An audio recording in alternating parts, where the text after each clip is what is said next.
Don't you forget you're special. Don't you forget you're special. We were all born different, even those that look alike, even twins of differences and can be identified. Welcome to the Able Show. My name is Yvonne Carter, and these are my co-hosts. Hi, my name is Jackie Kai. Hi, my name is Astrid Gamino. I'm Rebecca Cristancho. And today we have a special guest. She is an award-winning actress, writer, producer, Dawn Grabowski. Take it away, DJ X-Ray. Will you search for your purpose or give up on your quest? You can call me if you need someone to vent to. I know you just trying to be the best you. You can make it too, I swear it's all in your mental. All you gotta do is just know that you're special. Come on. Life will always test you, turn you to the best you. Someone you can vent to. Welcome back. We are here with award-winning Dawn Grabowski. Welcome!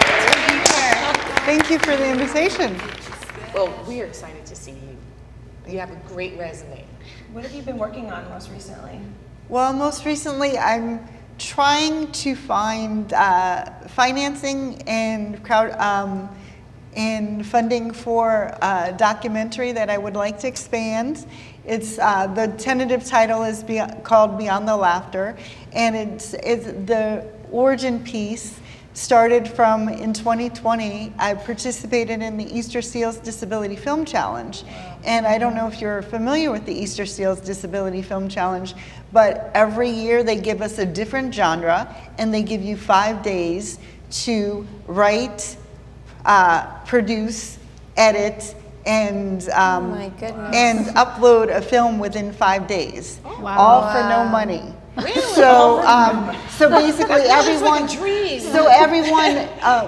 so everyone that is participating is volunteering their time. Right. You could, if you can't get a camera package donated or something like that, you could pay for a camera fee or something along those lines. But everyone that's participating is supposed to be volunteering, and the purpose of it is to make sure that you have what the rules are. You have to have one person either in front of the camera or behind the camera, at least, that identifies with having some sort of disability. So every year they have a new genre, and in 2020 it was in the middle of the pandemic, so the genre was documentary. So I did a documentary called Laughter, Love, Persistence, Passion, the Dawn Grabowski story, and it was the 5 minutes about why laughter is so important to me and why comedy is so important to me. So what I would like to do is turn that into a full-length feature.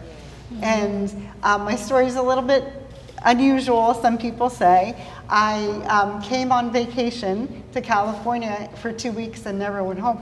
Oh, you know, a lot of people, we have a lot of imports that come to California. My mom came out here when I was a little girl, and she's like, okay, you stay with grandma for a year. I'm coming back to get you. And she's like, we're leaving, not going back to the East Coast, no more cold weather.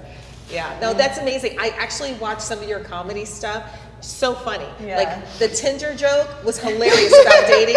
I mean, I think dating is hard for anybody, but when you had the Tinder one talking about the swiping, I was like, that is so funny. It's so clever. You know, it's really hard for women to be funny. And because, you know, a lot of jokes are very, you know. There's a lot of barriers. Yeah. And it's a lot of kind of vulgar, and you got to make sure you want to be funny, but you don't want to cuss. You don't want to come off like still not feminine. So it was really classic. And my comedy, the Tinder joke is probably the most edgiest joke that I have, because I believe that it's harder to be a funny comic and be clean than it is to be a dirty comic and be funny, because with all due respect to most of the male comics that are out there, anyone can tell a dirty joke or a sex joke. We've heard a lot of them, and every time you're in comedy class and you think you've heard them all, another new guy will come in and tell do you the a different exact one. same thing. They're gonna do the, or they'll do Tie it like, up in a new they'll bow. talk about people in the audience or different cultures, and like that's so typical. Do you admire any female comics? Oh my gosh. Well, I think we would have to talk about Carol Burnett. Oh, I love Carol Burnett. I'm old enough to remember my grandmother watching Carol Burnett. Yeah. And that's one of the things, if I'm able to get the funding together for my documentary, I'm putting it on the universe that I would love to interview her. Yes, We'll believe with you. Because she was at a time where women weren't at the forefront quite as much, so she just has, not only is she funny, but she's smart and she she's so was together. like Lucille Ball. Yeah. Like her Lucille Ball had the same comedic style. Yeah. She was like the next generation. But I think there's some videos of her, and there was another woman she used to have on the show that looked a lot like her. I can't remember her name. They looked a lot alike.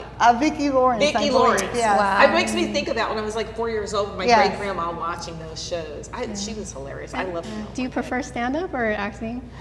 Well, I feel like I need to be a creative person no matter what. I tell people I have to be creative or I feel like I can't breathe. So that is why I'm such a hyphenate, because my first love and my first passion is acting, and it has always been acting. But I learned early on when coming to California that especially as a performer with a disability, that's when I started writing and creating my own projects, because it is hard enough to get in the door, even if you are an able-bodied 6 foot tall blonde. So, you have to, I feel like you have to work in telling your story, and then also, by creating your own story, hopefully you can be a little more in charge of what's happening. Yeah, and do you? Oh, sorry. Do you have producers and directors, or do you do like pretty much everything? On your own. Well, I've worked with many producers and directors, especially on mainstream projects, but when it comes to creating projects, I'm usually the actor, the writer, the producer, the financer, do it on the credit cards, the whole show. You do have Yes. your one-woman show. It should be, I'm everything. Yes. Well, the first, I'm a proud former recipient of the Christopher Reeve Acting Scholarship Competition. Wow. And that comes with a monetary amount. So the first project that I ever did was with the funding from that award. And that's when I created my one-person autobiographical play called Always Going Up. And that was the first project that started off. So I started taking classes at UCLA Extension on how to write a one-person autobiographical play, and from there it evolved into screenwriting, and from the screenwriting it evolved into the comedy and the shorts and the web series. Wow. Because, like I said, I want to be in charge of my career as much as possible. Yeah. Well, we That's great. love that. We're going That's powerful. to touch on that some more, because I definitely want to have a broader perspective. We just had someone that was before you who had an accident. I don't know if you got a chance to meet him, but he is a writer for a lot of shows, and I hope you guys end up connecting. So we are definitely, all the people we can get to work together to make it broader and make everyone aware of what we're doing. And we will be right back. Okay, we're going to talk about that more. We will be right back with the Dawn Grabowski, DJ X-Ray. Take it away. Don't you forget your special. Don't you forget your special. Welcome. We are back with Dawn. I'm so into what she's talking about. We're talking about disabilities and writers and people that we know, and so you said there's not a broad range of people that are writers. In terms of, there are a lot of writers with disabilities that are out there, but currently I'm not sure of if I have the number exactly right, but I think there's only about 3 or 4 writers that identify with a disability in active writing rooms right now. And there is such a need for representation and authenticity of not only people with disabilities, but any minority group. Exactly. So I'm a real big advocate for that, because we all live different experiences, but when somebody's writing a part for somebody with a disability, and they don't have a disability, they're not living in they're not seeing the world in the same way that I see the world. Just getting here is a challenge. Just getting in the room sometimes is a challenge. Yeah. Right. And do you have are you a part of any unions, or do you have any kind of support? Well, I am part of the SAG-AFTRA, and I'm a member of the Television Academy. There are several groups out there, especially online. There's trained actors with real disabilities.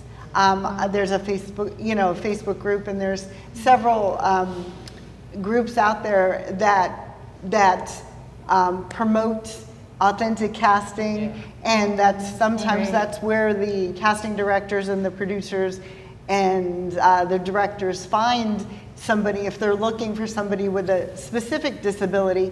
But I've always been an advocate for allowing people to just have a role, and so what if the character's in a wheelchair, or so what if the character's on crutches? Because unless the character has to do something physical, people with disabilities go to restaurants.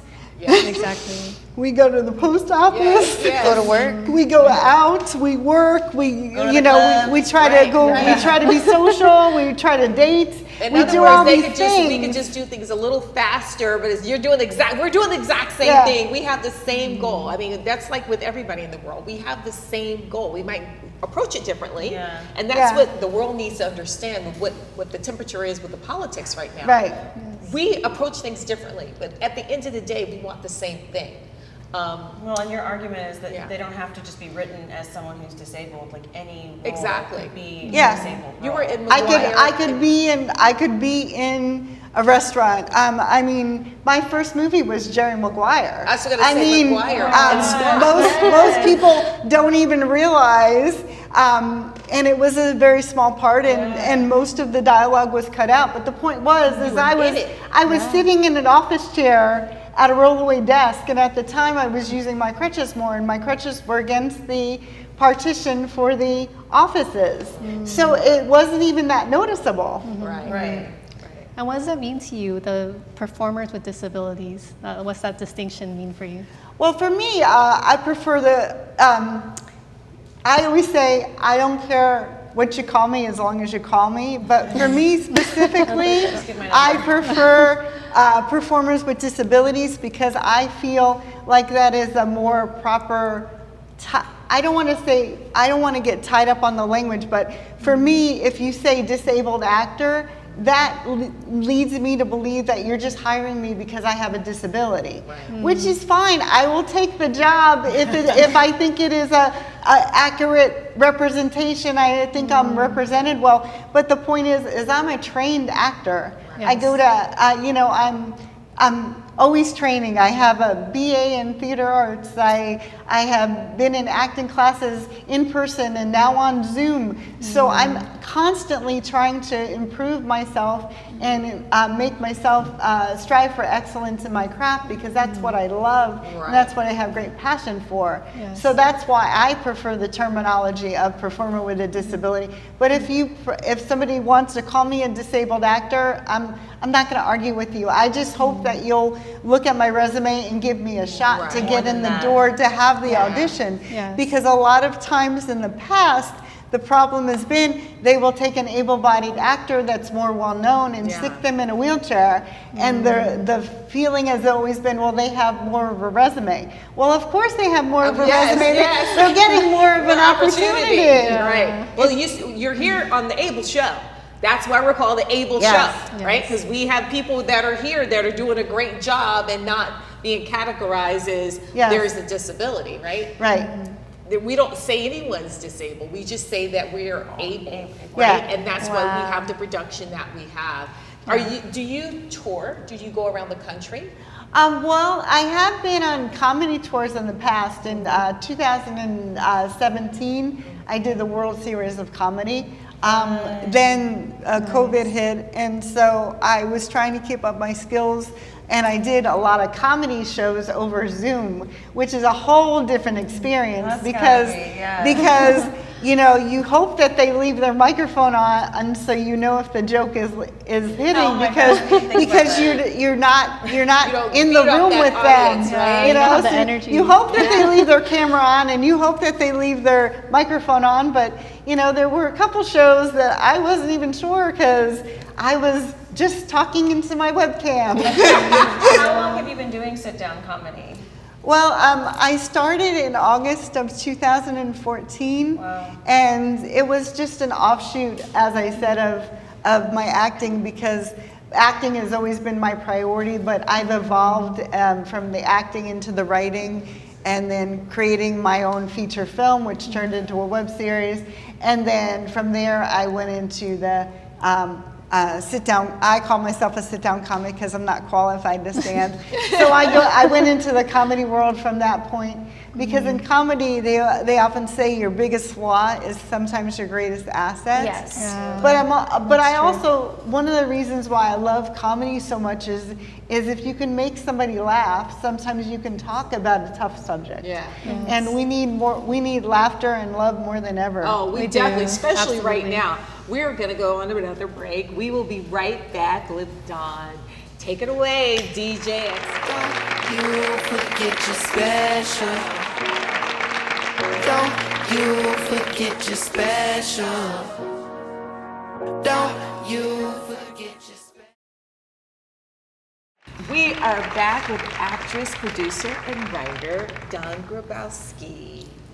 So, Dawn, what do you want to do? Like, is there something coming up that you want to manifest and create? Well, in addition to the documentary that I was talking about in terms of trying to find funding for it, and I often say comedy is a very serious business, so I'm open for donors and grants, but please only serious people apply, because comedy is a serious business. But I would really like to talk about the science of comedy and the 13 laugh triggers and the 9 psychological reasons why we laugh as human beings. I would like to work on that. And then of course I would like to work on mainstream film and television projects. I've done a lot in the indie world, and I love the indie world. They're very open, and they're more open sometimes than the mainstream world. So I love that, but I really would like to be in the mainstream more often, in terms of television and film and commercials and those type of things. But I would really love to be doing more television and more films, mainstream. Dawn, where did you go to school? Where did you get your bachelor's in theater?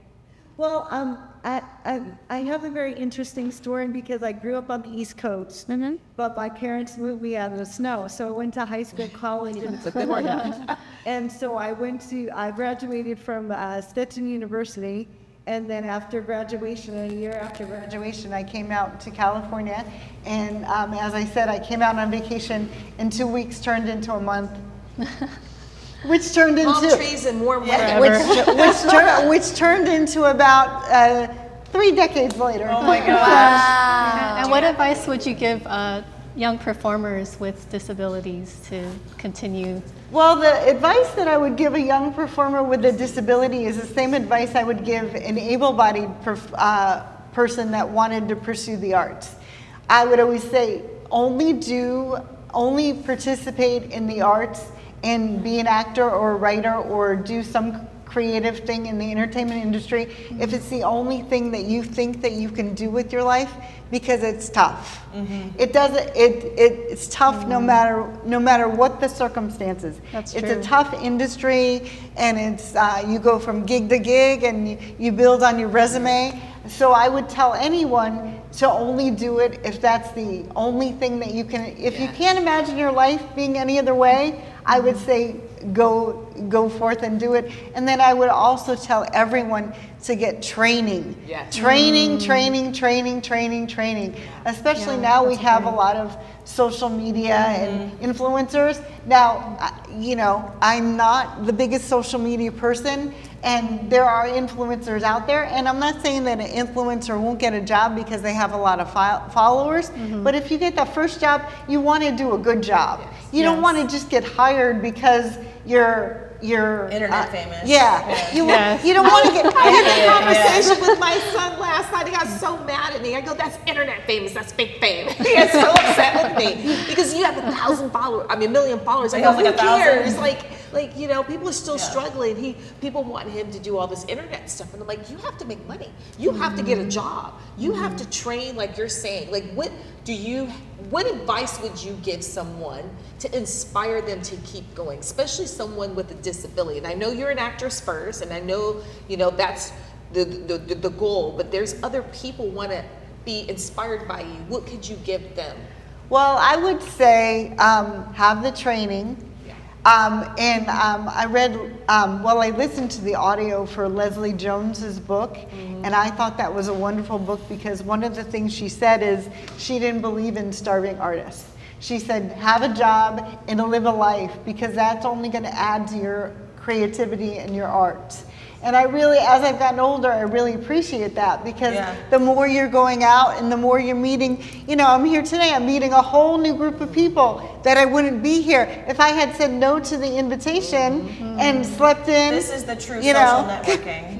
If I had said no to the invitation and slept in or just had my normal day, I wouldn't have met all you lovely people and I wouldn't have had this opportunity. So it's like, take the opportunities and of course be strategic because there's time and there's money and there's energy, but it is about not only networking in the entertainment industry, but networking is in life. It is one person leads to the next person leads to the next person. Your neighbor might know somebody that would help you find a good doctor or a good chiropractor or whatever, it's one of those you never things. know. Yeah.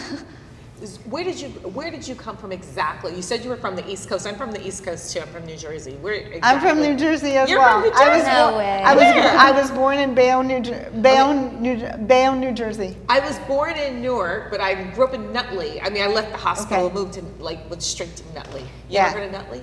Yeah. Martha Stewart's from Nutley. Yeah. That's my claim to fame. Yeah, I was born in Bayonne, New Jersey, and I had my first therapy sessions in Orange. Oh. And like I said, my parents moved me out of the snow, so I basically went to junior high school, and college in Florida, and then the opportunity came about that somebody I knew from college was going to law school out here, and she quit law school and left, and a month later I was out looking for my first apartment. Dawn, If we want any upcoming you, projects? Yeah, if we want to see you, where can we see you? Well, I don't have any current upcoming projects, but if anyone wants to look at my work, it's my website. I would recommend my website. So it's my name, DawnGrabowski.com. So it's DawnGrabowski.com, C-O-M.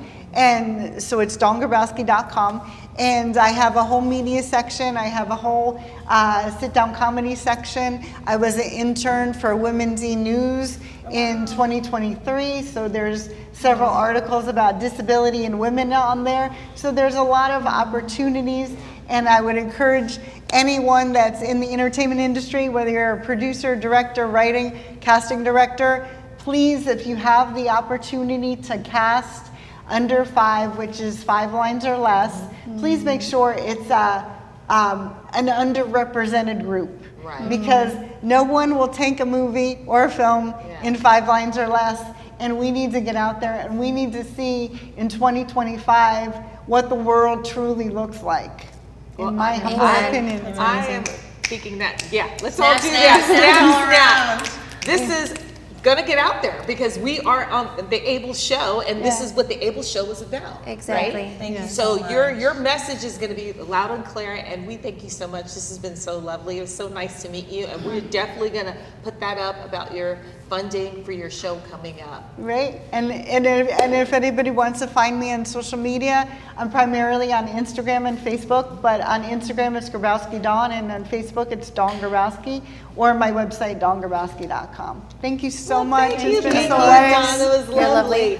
Thank you for tuning in to The Able Show. I hope you enjoyed this episode with Dawn Grabowski. DJ X-Ray, take it away. Don't you forget you're special. Don't you forget you're special.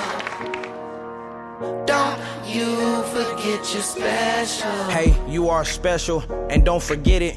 Even when everyone neglects to mention how you did for them when they didn't. I know life ain't always fair, but keep living. Cause after you lose it, that's when you miss it.